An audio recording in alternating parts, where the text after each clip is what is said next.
So in a few minutes I'll try and materialize a talk. So those of you who want to go out, make a run for it quickly before I start my jokes. Those of you who have got more tolerance of bad humour, please stay.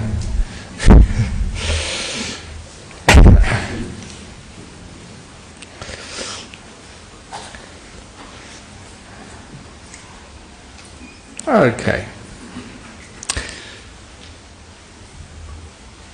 Somebody again this evening gave me a great suggestion for a talk, which is concerning how we put these teachings into practice in life.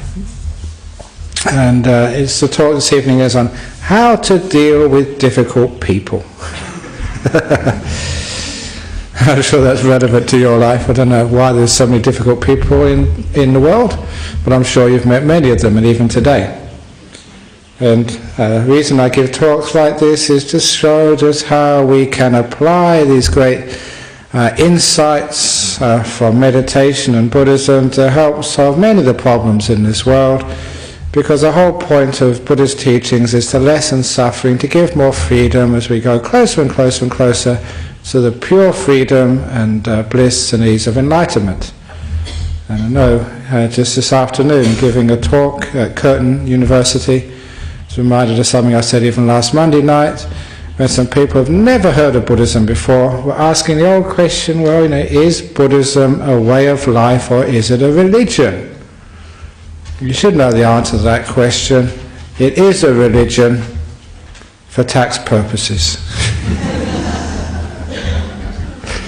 You have to be practical about these things. You just ask our treasurer. But it's a way of life, it's a way of dealing with the problems of life. It's many, many things. And I usually focus on the practical aspects of Buddhism in these Friday night talks, and today, how to deal with the difficult people who you see from time to time in your life, when you meet with them. And don't think that just because I'm a monk and you live in nice monasteries, you don't have your share of difficult people. Because I don't know what it is like that sometimes as a monk you attract difficult people. I'm not saying that you're difficult. Because people have got nowhere else to go, and sometimes a monk's kindness and compassion means that you accept everybody. But first of all, how you deal with difficult people, to know that difficult people are par for the course. And so when we understand that, we understand it's not unusual to have difficult people. No matter what you do and where you go and how you behave, you're always going to meet them. So, first of all, there's nothing wrong with having difficult people. In fact, we can look upon difficult people, as my teacher Ajahn says, as great blessings to our life. They teach us patience. They teach us compassion. They actually lead to so much wisdom. Really, you don't learn so much from the nice guys and the nice girls of life, do you? You have a good time with them. But where you really learn your lessons is with the difficult ones.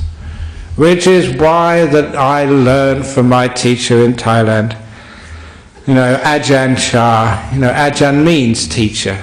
And he said that anything which is irritating you, anything which is troubling you, that is your teacher. So being in northeast Thailand, we'd always call the mosquitoes Ajahn mosquito. Because I learned so much for those damn mosquitoes. Well, that's what I thought at the time, those mosquitoes.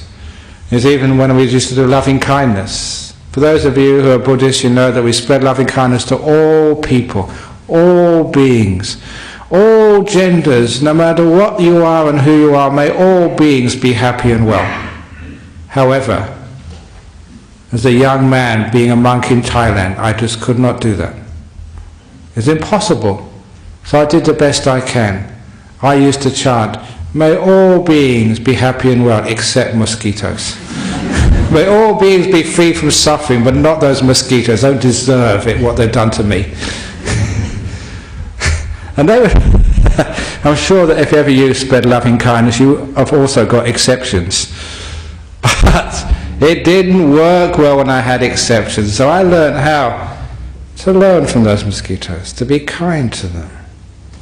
Sometimes I was so kind to those mosquitoes, I let them bite me.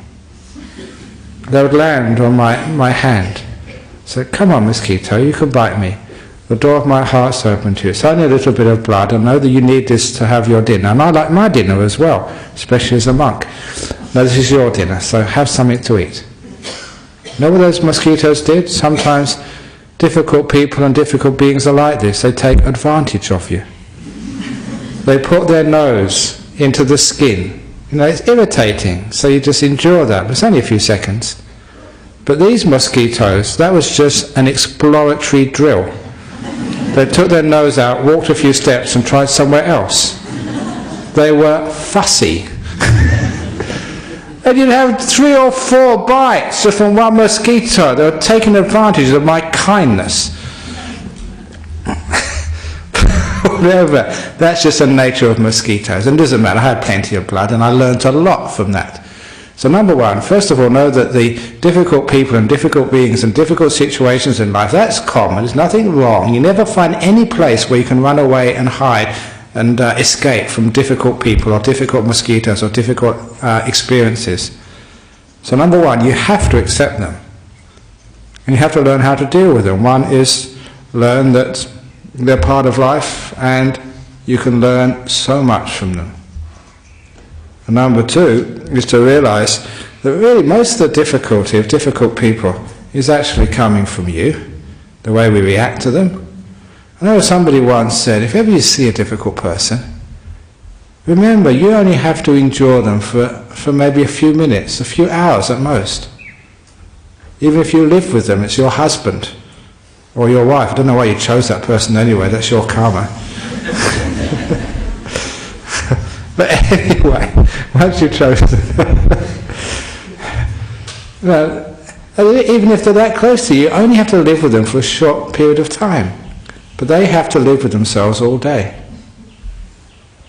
And sometimes when you think that how irritating they are for you, they'll be equally irritating towards themselves. And those poor people have to live with that mind 24 hours a day. It's a wonderful reflection when you see difficult people. You know that if they're that difficult for you to live with, they're also difficult to live with themselves. And that gives you so much compassion. So it takes away the hurt which you feel. And you notice the hurt that they feel, that they're so difficult to you. So this is actually empathizing with the other person, taking the pain away from yourself. Why do I have to deal with this person? And get an idea what they're going through in their head, in their mind, in their life. Because some of these people, if they're that difficult to you and you're an ordinary person, imagine they've probably got no friends, no one they can really relate to, because they're just such an incredibly difficult character to live with. They're so lonely. So that actually arouses a bit of compassion to such people. When you have compassion to such people, your endurance levels go up enormously. You can actually bear, with dealing with such difficult people, because you know they're not going to be around for long. They're going to walk out of your office, or you're going to go home to somebody else.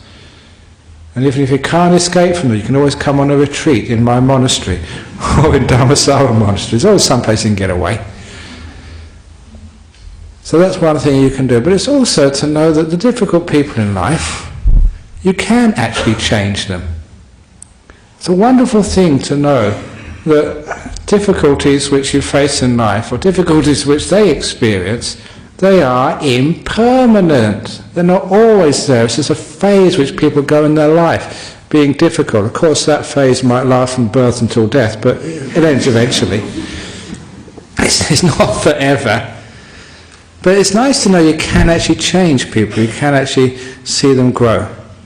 And how you change people is a wonderful psychology which I've learned as a teacher. How you can interact with people and take the cause of their being difficult to themselves and others and actually just move that, nudge that in the sense of learn to be more kind, more sensitive, less demanding and less of a pain to live with.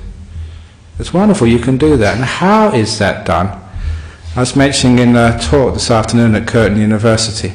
I mentioned it a couple of weeks ago, but this was a powerful little experience which I had about a month ago, maybe even longer, 6 weeks ago, in Singapore. I was invited to give a talk at a conference at the Institute of Mental Health.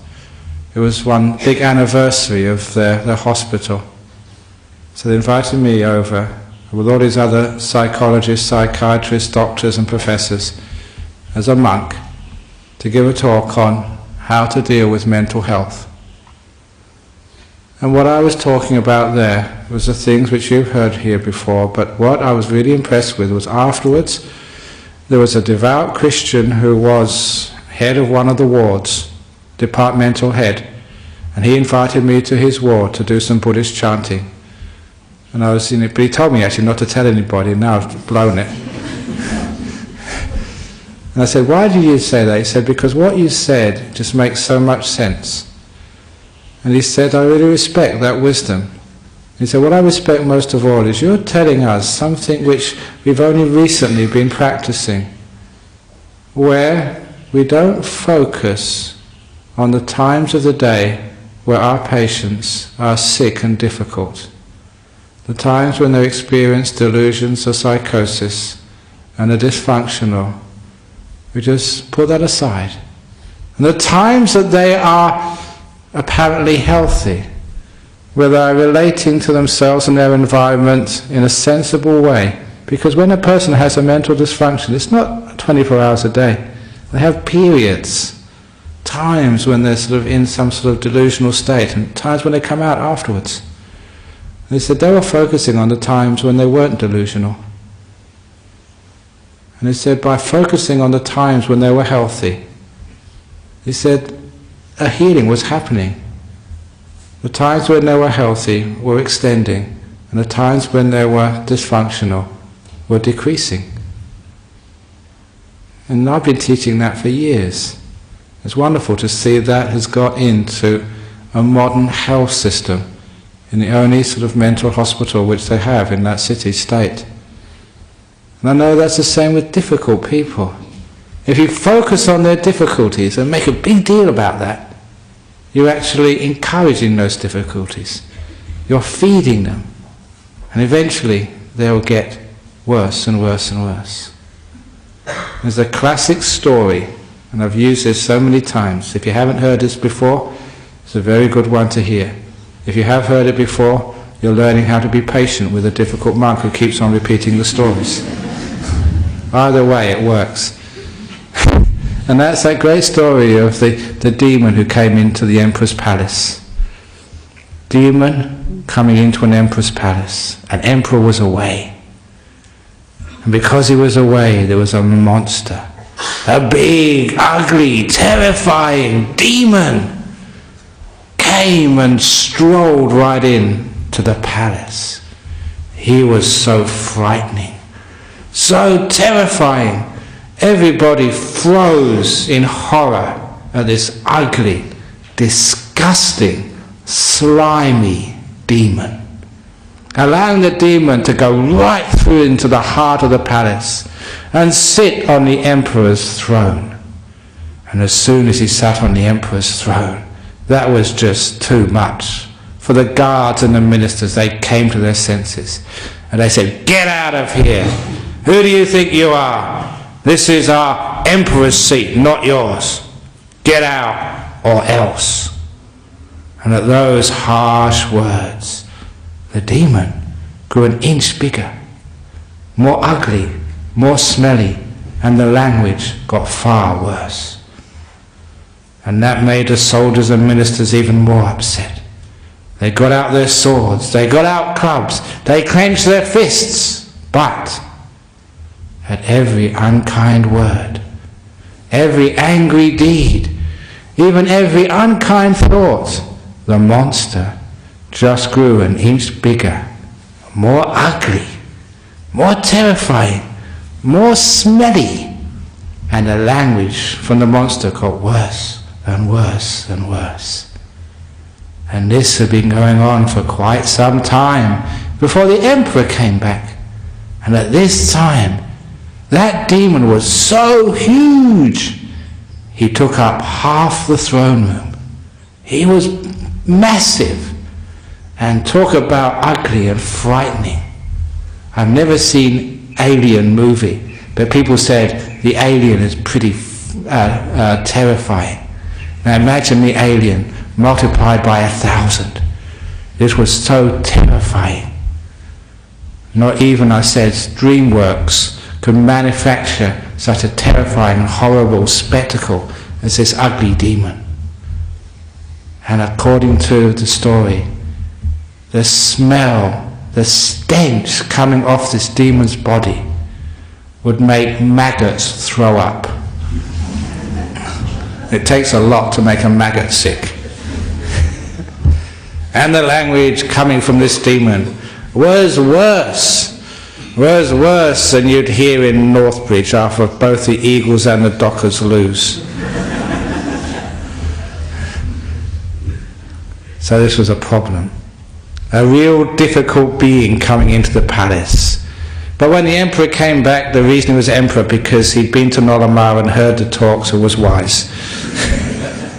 I always change his stories every time, embellish them this way and that way, so you could always hear a new angle. So the emperor, had also, read Open the Door of Your Heart, which is available at the bookshop for $25.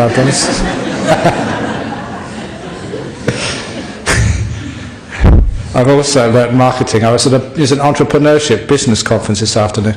But anyway, the emperor said, "Welcome. Ah, monster, thank you so much for coming to visit me. Why have you waited such a long time to come and pay me a call?" And at those few kind words, the monster grew an inch smaller, less ugly, less smelly, less offensive. And all the people in the palace realised their mistake. Instead of saying, "Get out of here, you don't belong. What are you doing in here? You don't belong in here," they started saying, "Welcome." And one of them said, "Actually, do you want something to drink?" And we got some orange juice, freshly squozen. Squeezed, squozen, I don't know, who cares? Would you like something to eat? We got some nice curry puffs. Are they available this evening? I don't know what was, I didn't see what's over there. We got some curry puffs, we got some sandwiches. Someone said, "Would you like a pizza?" I can ring out. Monster size, of course, from someone like you. Someone gave the monster a foot massage. Have you heard of a foot massage? Imagine a monster with such big feet. It took about 10 of them to give each feet a massage. Someone asked, "Do you want a cup of tea?" We have English tea. We have peppermint, it's good for your health. Or a cup of coffee, latte, cappuccino, or Brazilian. I don't really know what I'm talking about with coffee, I just think whatever I'm given.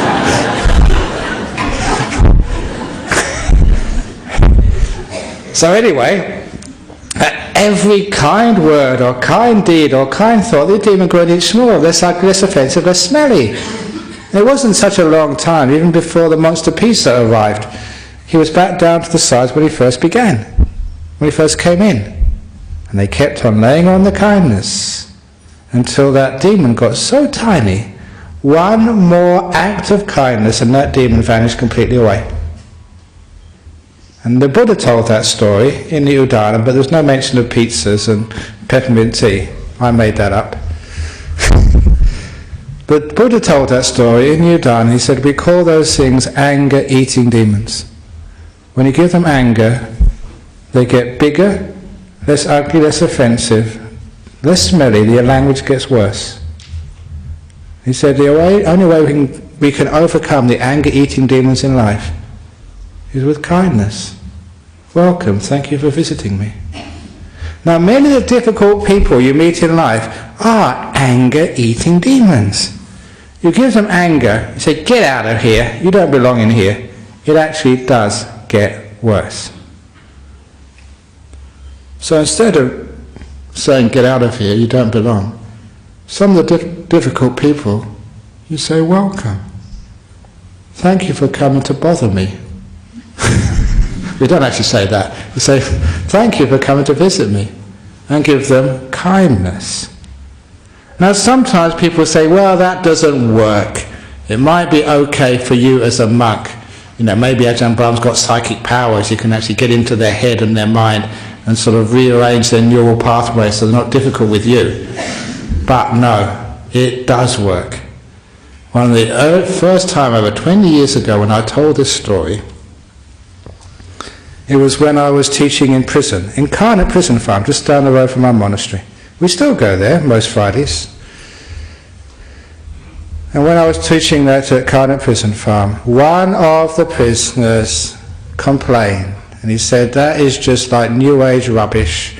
It doesn't work in the real world, especially in a prison. Prisons are tough places.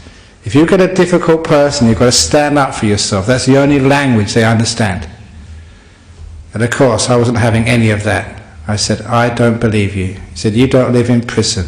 I said, well, monastery, we have cells.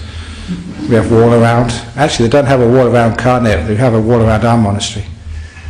Actually, sometimes people, in the early years, they'd actually drive all the way to Karnet Prison Farm and ask, where are the monks? It was very embarrassing.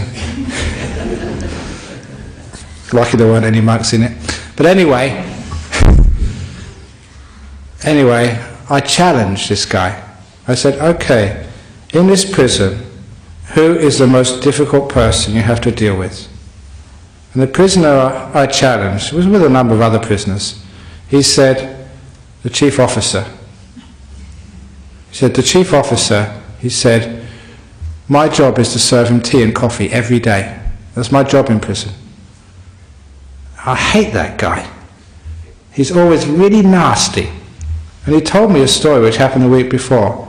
One of the prisoners in Karnet, he'd hardly ever had a visit from his family because it's such a hard place to get to. There's no public transport, and if you're poor and haven't got a car, you just have to find a friend who can actually take you all that way. It's a difficult place to get to. He said, this man's wife had managed to get a lift to come and see him. But before you could go and see, your relations in prison, you have to check in, say your name, go through all the security stuff. And the chief officer had seen this woman checking in and knew that she had come to see this prisoner and decided to be cruel to the prisoner. On the PA system, he said, so-and-so, no, you've got a job for you on the other side of Karnet Prison Farm, and sent him to a place where the PA system didn't reach. Now, it's a huge prison farm. He did it on purpose, because as soon as his wife had checked in, the PA system announced, prisoner so-and-so, your wife is here, please go to the visitors area. But he couldn't hear it from where he'd been sent. The message was repeated 2 or 3 times. They went to a search to try and find him. They did find him. By the time they found him and he came back, visiting hours are over. Better luck next time. He said the chief officer did this on purpose, with no reason other than spite and trying to give the prisoners a harder time than they deserved. He said that's why, in that time in prison, he was called a dog. And I said, you hate him? He said, yes, really big time. He's just so difficult. He never respects us, never says anything to us. He always puts us down and treats us like dirt. I said, great. This is a challenge. You meet him every day, serving tea and coffee. Be kind to him. Don't embrace him with your arms. You get in trouble that way. But at least you can embrace him with your heart. And so how you can do that is, every time you serve a cup of tea or coffee, try and put some love and care into that tea and coffee. Try and make it the most beautiful, delicious cup of coffee you possibly can make. Find out what he likes. And be kind. Give it lots of love and compassion whenever you serve him tea and coffee. So, all credit to this prisoner. He tried it for a week. And when I came back after 1 week, how's it going? He said, look, it's a complete waste of time. I'm really trying hard to be kind to this guy. But every time, even I put lots of effort into making a nice cup of tea and coffee, he completely ignores me. As if I don't exist. As if I'm lower than a cockroach. He even says to the cockroach, get out of here, but not me. So I told him, carry on. And it was about, I'm not sure how long, maybe a couple of months. I had to encourage him and force him to do this before we got what I call the big breakthrough. Because one day, I actually came to visit and he couldn't wait to tell me this. He said he'd made this prison officer a beautiful cup of coffee with cream or whatever he found, just the type he thought the prison officer liked, and managed to find him some biscuits which he'd noticed the prison officer liked, and said, "Here you are, sir, have this coffee, and I found some special biscuits which I know you like." And the prison officer said, "Ugh." He grunted. That was our breakthrough.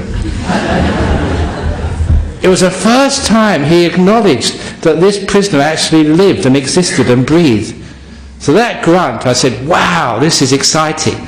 That is the crack in the damn wall." And I was right. It was only about 2 or 3 weeks later. The prisoner managed to find a special cup of tea, a sandwich or whatever, hand it to this prison officer, the chief officer, who was a dog. And the chief officer turned around and said, "Thank you." And all the other prisoners were telling me this, and they were all looking at me, and they said, "You don't realize just how the prison grapevine works. That has gone to every prison in the state. That this chief officer could say thank you to a prisoner was unbelievable. I won the challenge. I knew I'd win eventually. Even such a dog you can change into a cuddly little puppy with lots and lots and lots of kindness. You can turn difficult people around, but it just takes a lot and lot of patience, a lot of kindness. Some of you will not be able to do that. It's too much for you, so you have to know your limitations. But it does work if you really push at it.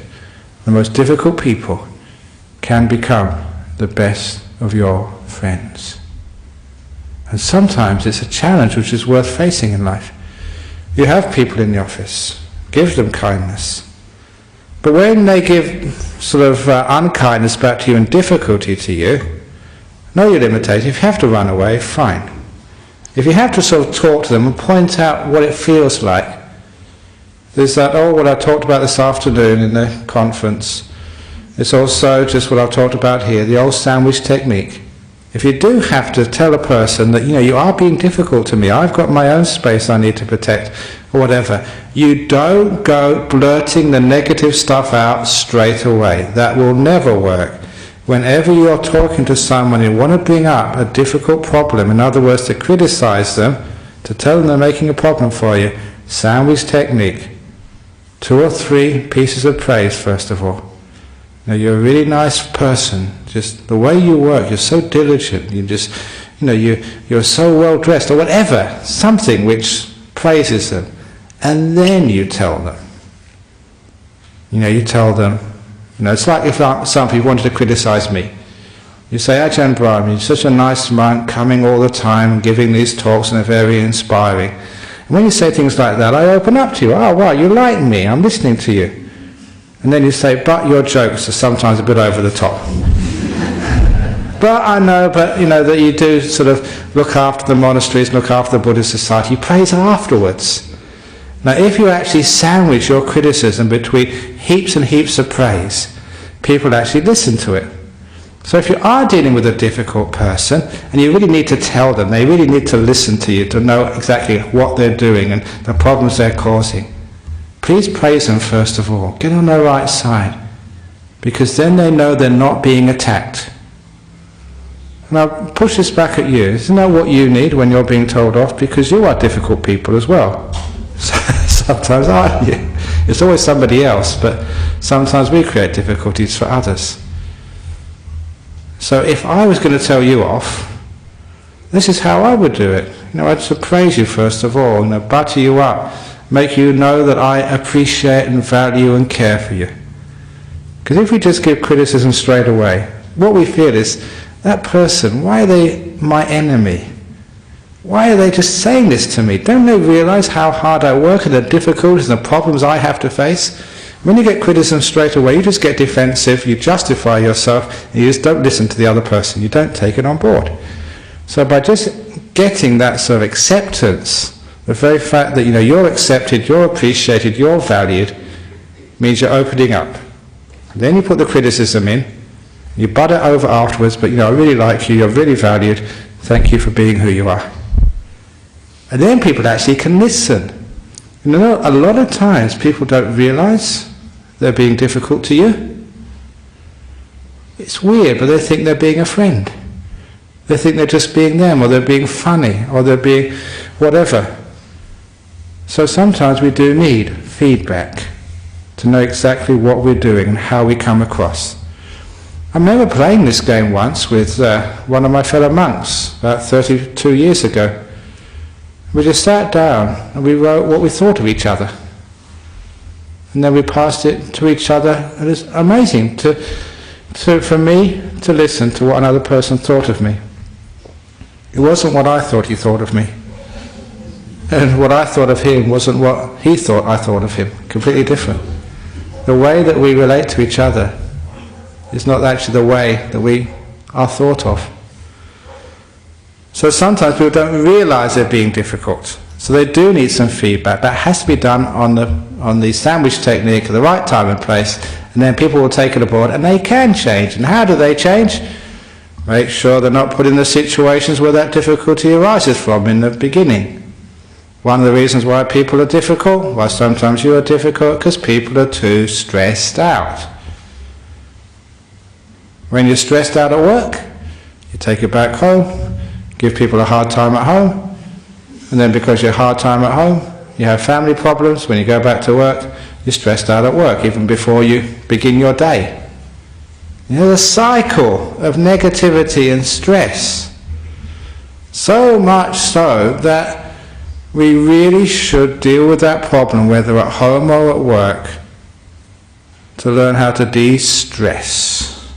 And to be able to de-stress, a little bit of meditation really works. You know the old story, how heavy is a cup? The longer I hold it, the heavier it feels. If I keep holding this for 5 minutes, my arm aches.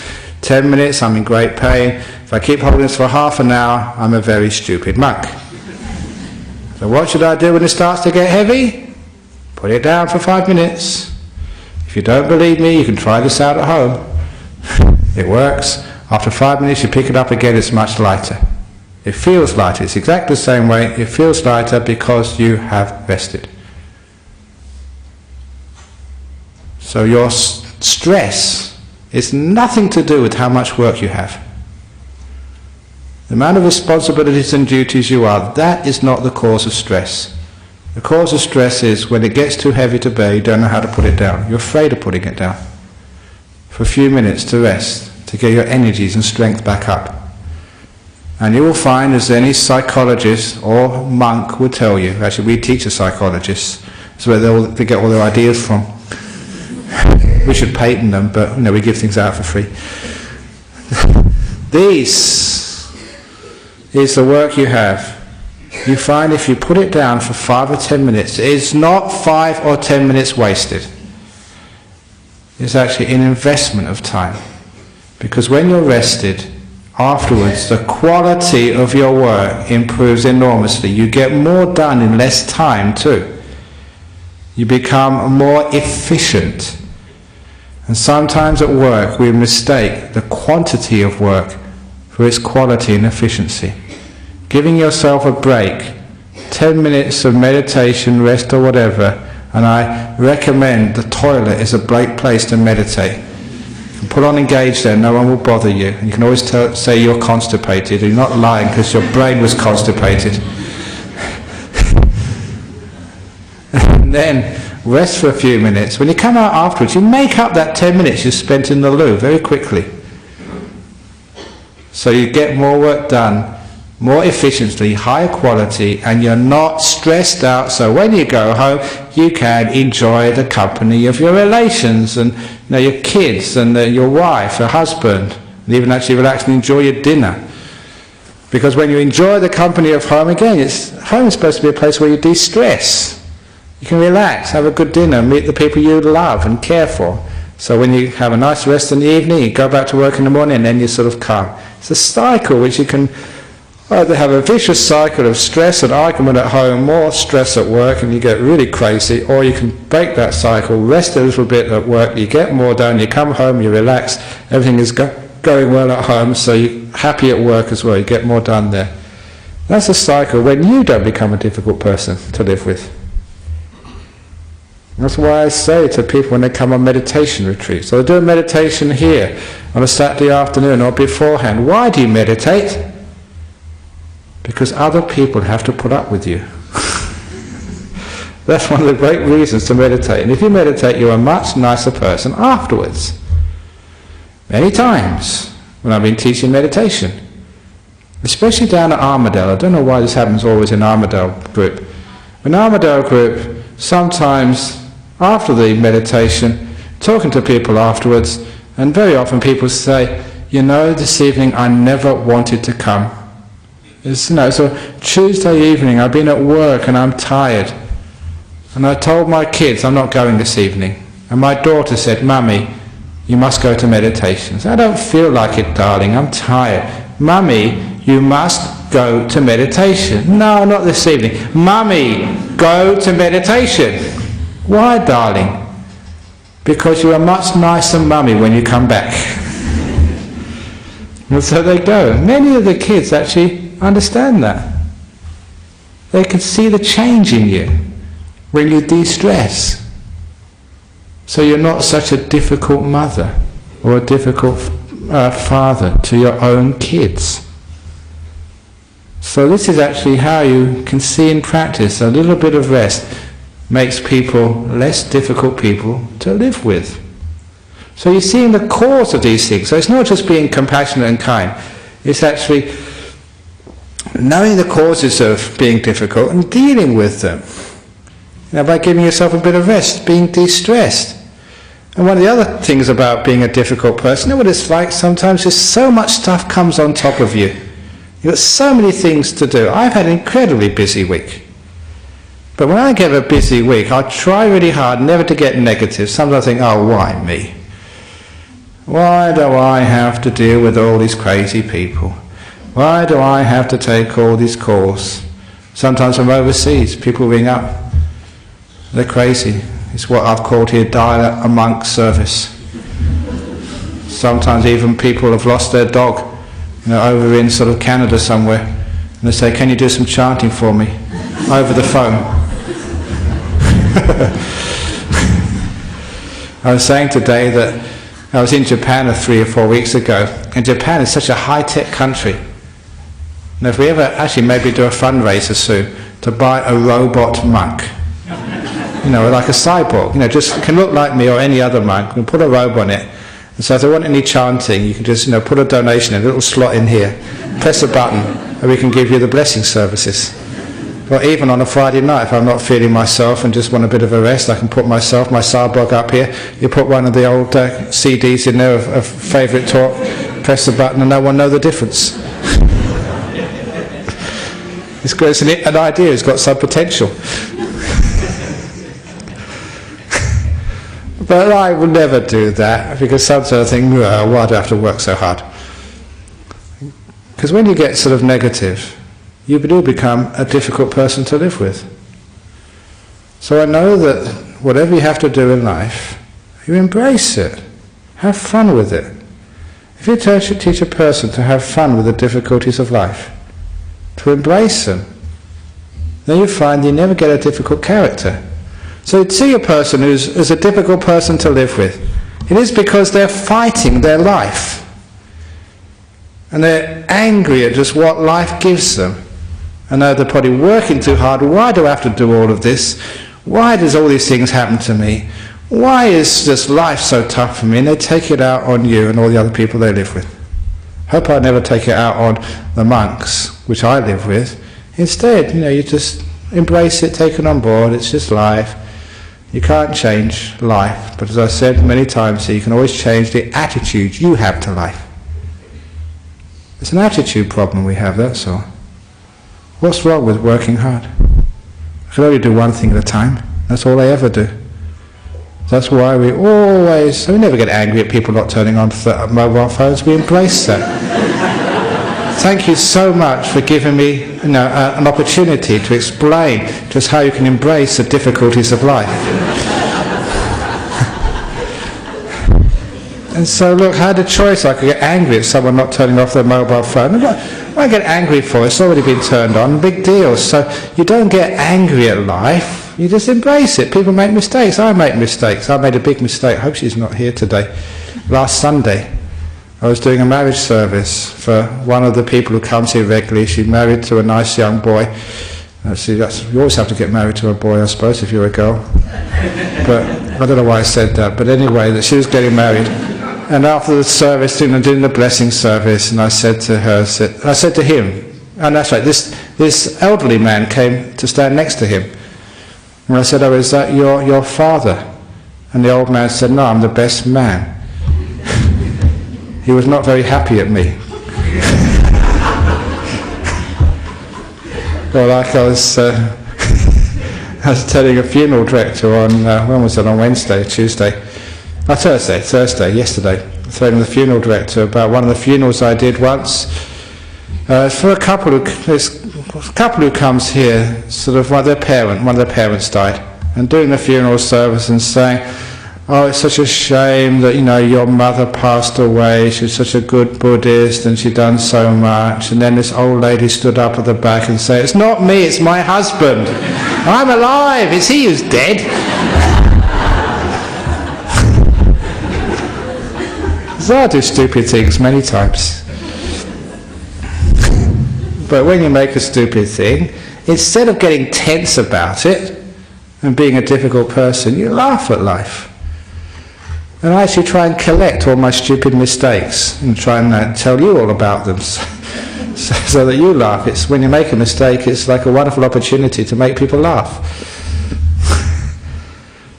And that's why one of the sayings, when you ever make a stupid mistake and people laugh, you laugh as well.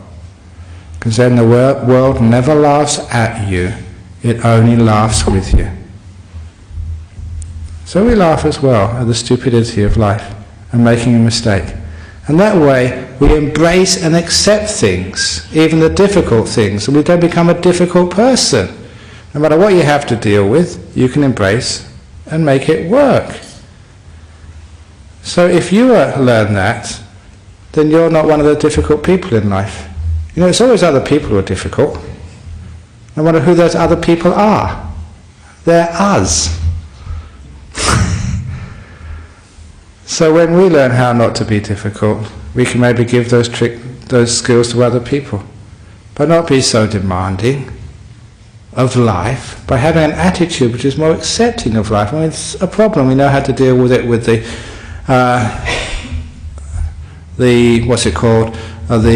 sandwich method. And that way that other people and yourself can actually live peacefully together. But I've already mentioned in passing, the most difficult person in your whole life is not the boss from hell. The most difficult person is not sort of the person you married or your mother-in-law. Somebody actually told me, mother-in-law is an anagram. You can actually change the letters of mother-in-law and it comes out Hitler woman. I might get into trouble for that one. But it's true, work it out, write out mother-in-law and it comes Hitler woman. But many mothers-in-law are not Hitler women, they're very nice people. But whoever is a difficult person in your life, sometimes that can be you. And they're not the most difficult person in life. The most difficult person in life is yourself, isn't it? The one you have a hardest time living with, at peace, and embracing and being kind to, is you. And it's important to recognize that. Learning to live with difficult people, first of all you have to learn how to live with a difficult you. And what's the difficulty with you? Anyway, who do you want to be? And of course, if you want to be something other than you are, if you want to be the great meditator who can fly through the air on a Friday evening, you've never seen that before, that would make it interesting. Or if you always want to give the best talks, or if you always want to be the wisest and skillful comedian, and get everyone always to laugh at your jokes. Actually, one of my favourite comedians, he once said, he wrote his autobiography, and he said when he was young, he always wanted to be a comedian. He said his friends would laugh at him for wanting to be a comedian. Now he's a comedian, they don't laugh anymore. What was one of his other favourite jokes was he said, when I die, he was contemplating on death, which is a Buddhist thing to do, so this is almost a Buddhist joke. He said, when I die, I want to die in my sleep, just like my father, he died in his sleep. Not like the passengers in the bus he was driving at the time, screaming and shouting.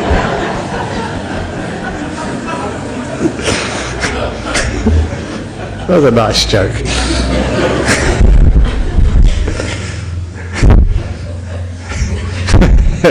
Anyhow, where was I going from this story? So, it's like being kind to yourself and accepting yourself is actually learning not to be your own enemy. Not to be a difficult person to yourself. So, I have got my idiosyncrasies and they've all been on display for the last 20 years in this place. You know who I am. But you accept yourself as you are. You relax. You allow yourself to make mistakes. You allow yourself to be who you are. You have this beautiful sense of embracing yourself with all of your idiosyncrasies. In other words, you become at peace with yourself. And that's actually what many people do when they come to a place like this. They learn how to accept themselves as they are, to be at peace with themselves, and not being the most difficult person in the world to live with. Strange thing that as a monk I spend many, many hours by myself. And sometimes people ask that, as a monk, you never had a wife, haven't got kids, aren't you ever lonely? Sometimes on retreat, you never speak to a person, 2 weeks, did a 6-month retreat once, never spoke to a person or saw anyone for 6 months. Weren't you lonely? I had to ask them, when they asked that question, actually I'm never lonely. I never feel sort of wanting to have to be with people, but I like people, but I don't have to be with people. So even in times of solitude, I never feel lonely. When they asked me that question the first time, I thought, why not? And I realised actually that there's always somebody around. Me. And so because I'm a friend of myself, because I like me, I'm always with my best friend. At night time in my cave where I live at Serpentine, I always go to sleep with my best friend, me. And because I'm at peace with myself and accept myself, understanding I'm not perfect, but I'm good enough, then I'm never lonely. Lonely people are people who don't like themselves. People who are afraid of themselves. So when no one else is around, you're with this strange and terrifying being called me, which you haven't really made peace with yet, haven't really understood yet. But once you understand who you are, you accept yourself with some kindness, you become at peace with yourself. Actually, you like yourself. You find one of the greatest insights you could ever have is I'm okay insight. To realize there's absolutely nothing wrong with you. As you are perfect. You don't believe that, which is why you keep trying to change yourself. When you make peace with yourself and accept yourself for who you are, then you're a friend to yourself. You never feel lonely, because you're there all the time. Only people who don't like themselves feel lonely. They are the biggest problem. They are the difficulty. And something strange happens. Once you actually solve that difficulty, and make peace with yourselves and at ease with yourself, no one else in the world will ever be difficult for you. There won't be difficult people anymore. Because the difficulty of other people is just a projection from yourself. It's why I've noticed when people criticize others, he talks too much. I notice the person doing the criticism also talks too much. When I've seen people say, you eat too much. It's only fat people say others eat too much. It's amazing how people criticize because it's something in their character they don't like about themselves, which they project onto other people. I've noticed that, and I think it's a common sort of psychological trait. So, the only reason you find other people difficult is because you find yourself difficult. So if you can actually heal the problem with coming to peace with yourself, being at ease with yourself, accepting yourself, then you can find you can accept just about every other being. And of course, as a monk, I've come to peace with myself a long time ago. So there's crazy people come and talk to me, stupid people come and talk to me, wise people, beautiful people, but they're all beautiful people, it's just who they are. So I respect people. And of course I've been in these jails and saw these real crooks in the jails. I've been talking to politicians and see the crooks on the outside as well. So they're not real crooks. They're just, people, they're trying to do their best, but sometimes they got their defilements as well. So when you start to see people for who they are, and you can accept them and be with them as they are, then there's no such thing as a difficult person anymore. I remember this one lady, no other monk would be able to talk with her. She'd come on the telephone, I think Rona Sano knows what I'm talking about, and she would swear, F words, bloody monks, I'm going to come up there with an M16 and shoot you all. I said, okay, that's a nice thing to do. I understood her. No, she's a really difficult person. But because I never reacted back, I always reacted kindness, she almost loved me. She said, you're the only person who understands me. And of course she never came to the monastery with an M16 to shoot us all. She was just taking out her venom on someone who would listen and not take it seriously, so I could understand where she was coming from, the pain of her life, the difficulties of her life, and embracing her for who she was. And then she'd calm down and become very peaceful and tell me all about her life. A very painful, difficult life. She was not a problem. She was not a difficulty. Because I understood myself, I could understand her. So you can actually calm down the so-called difficult people in this world when you have learned how to calm down yourself. And then everybody in the world is not difficult anymore. And it's not as if they continue those bad habits which other people think is difficult. Because you can calm them down, accept them peaceful, they don't need to express that difficulty anymore in those dysfunctional ways. It's exactly the same as in that hospital. You're focusing on the beautiful parts of them. And the beautiful parts of them grow. How we can deal with difficult people in life. And not just difficult people, the difficulty in ourselves. And the difficult situations in life, which occur again and again and again in life. Your flight gets cancelled because Bangkok airport is closed. Wonderful, you can spend more time in Perth.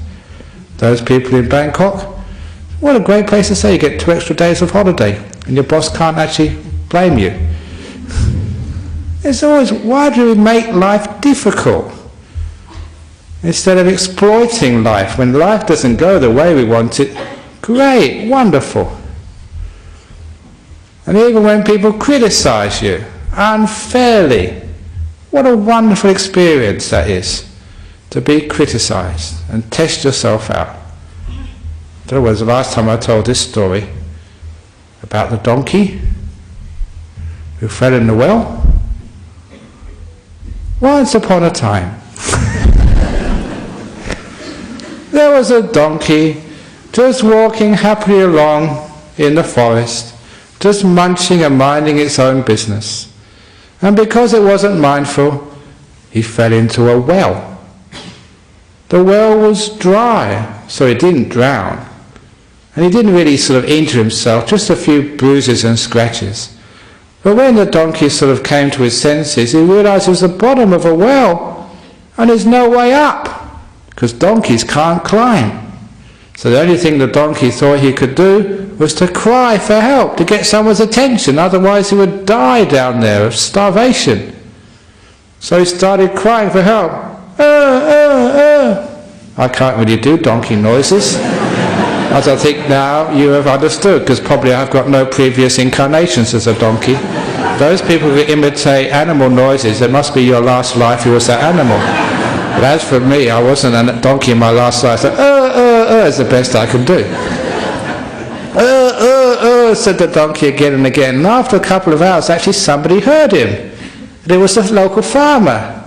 And what's making that noise? And so he came over and saw it was coming from the well, looked down, my goodness, the donkey has fallen down that well. Now that farmer never liked that donkey. The donkey was always eating his farm produce and was being very stubborn, never do what the farmer wanted.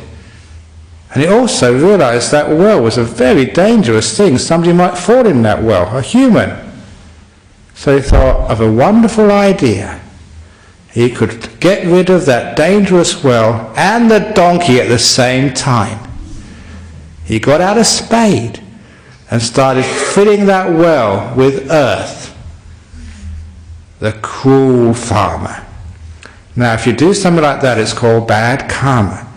If you do any bad karma, you're going to get unpleasant consequences, as you will see as this story develops.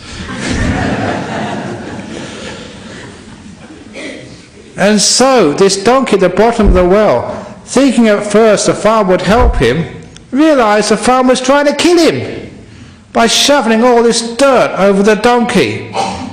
And when the donkey realized that, even louder. But that didn't stop the farmer. He just kept shoveling more dirt over this donkey. More and more dirt, trying to fill in the well and bury the donkey alive. And after a while, the donkey went quiet and never said anything. Farmer thought, I've killed him. I've buried him. Good riddance. And kept on shoveling. But the donkey hadn't died. The donkey, who must have also gone to Nolamara in the previous life, had insight. He was a very smart donkey. Never underestimate donkeys. His insight was this: instead of complaining when people throw dirt all over you, instead of complaining, just shake it off, tread it in, and he found he was growing a centimetre taller. The next shovel full of earth, shake it off, stamp it in, he was another centimetre higher. So every time, every shovel of earth, he was getting closer and closer to the top of the well. Now the farmer, thinking the donkey had died already, paid no attention at all, shovel, when a pair of donkey ears appeared above the top of the well. Shovel, shake it off, stamp it in, until a donkey head appeared on the top of the well. And before the farmer realized the donkey was close enough to the surface, it jumped out and bit the farmer on the backside. Not because the donkey didn't like the farmer, but because he had to show the farmer the law of karma. He was just an agent of cause and effect, and ran away. And that's how the farmer escaped from that's how the donkey escaped from the well. And the moral of that story is, and I told that to politicians, I even actually told that to the President of Sri Lanka a couple of years ago, all you Sri Lankans here, he loved that story, because being a politician, people are always throwing dirt on you. Stamp it, shrug it off, stamp it in, and you get high moral ground. So it's the same with you. People criticize you, your husband calls you ugly, you call him stupid, whatever it is, just shrug it off, stamp it in, and you get closer to the top of the well. That's how to deal with difficult people. So if people sort of call me sort of lazy because I haven't got a proper job,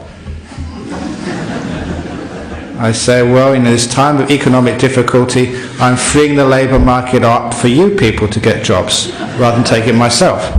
If people think, oh, you're scared of relationships because you don't have children, I'm saying, I'm making the planet sort of more carbon neutral, because if you have kids, how much of a carbon footprint do you get with kids? So like being celibate, I'm doing my bit for overpopulation. So if they...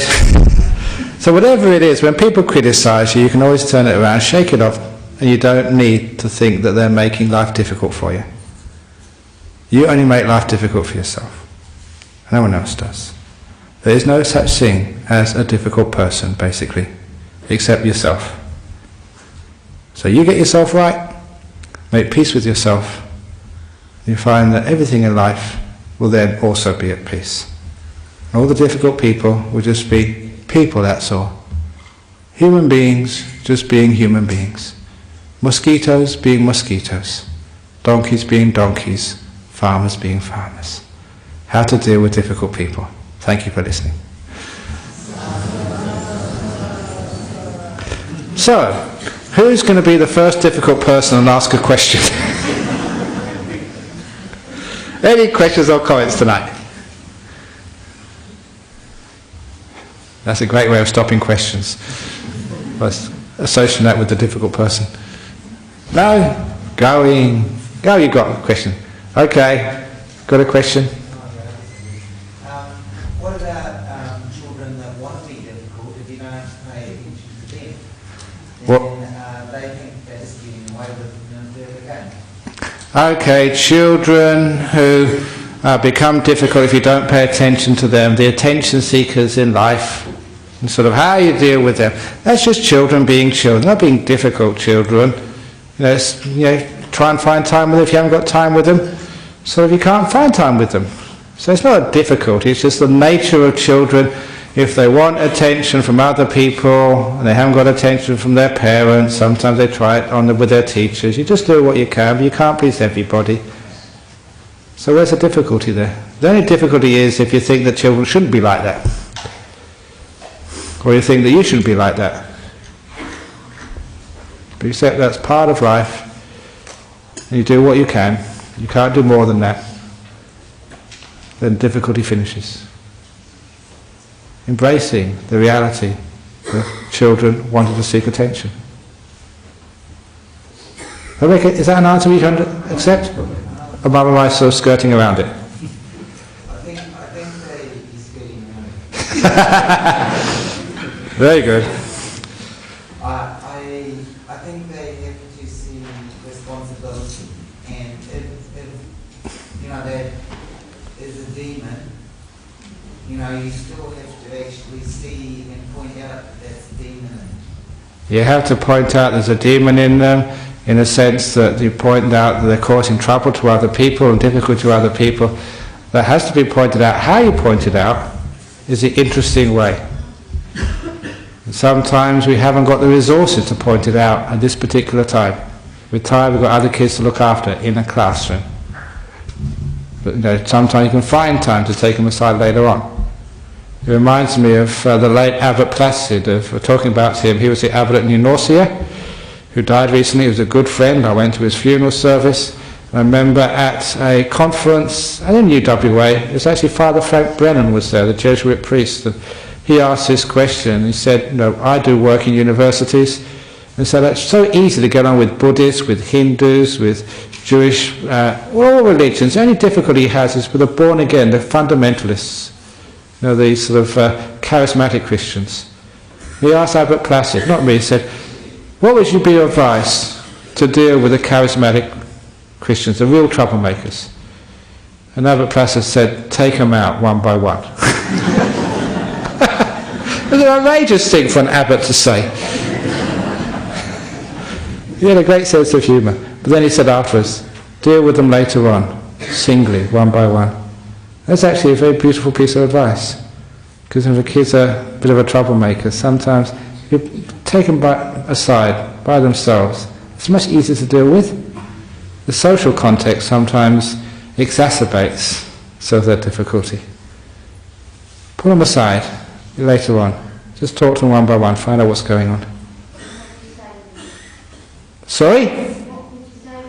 What would you say to them that you can never predict what you're going to say?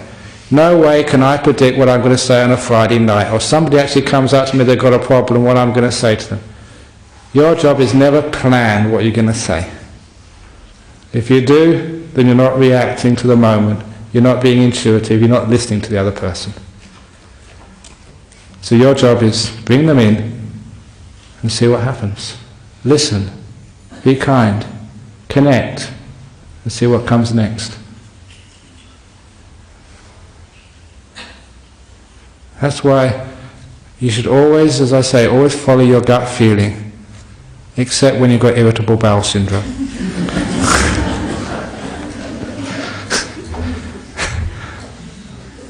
So your intuition is actually very strong and very smart. If you can only tap into that by taking away all these plans. Okay, I think that's all you're going to get. Another question. Wow, they're being very difficult in that corner. I'll just take you out afterwards. Yeah, come on, what you got? What exactly did the mosquitoes teach you? Were they really exactly find you back, were they? What the mosquitoes taught me was how wonderful it is to be in Australia when there aren't so many. Now what else they taught me is actually not to react so much. Because when I just let them be, actually there wasn't so many mosquitoes on me. The more I reacted, the more the mosquitoes came. And I found out afterwards that mosquitoes are attracted to the carbon dioxide coming from your pores. The higher metabolism, the more you've got a neon sign to mosquitoes, Ajahn Brahm's diner, please come in and take a meal. But when I really relaxed and I didn't bother about them, because you weren't worrying, your metabolism went down.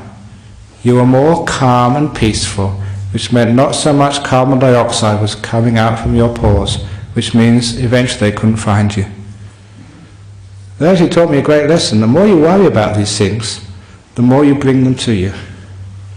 The more you let go and leave them alone and be at peace, the more invisible you are to mosquitoes.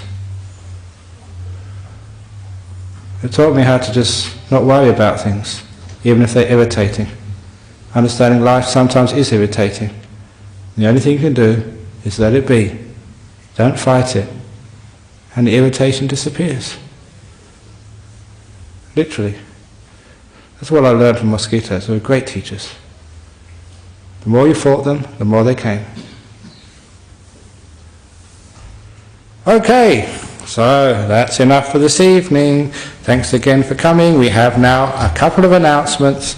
So if you'd like to hand over to Anne, who's our events manager on our committee, give the announcements this evening in Rachel's absence.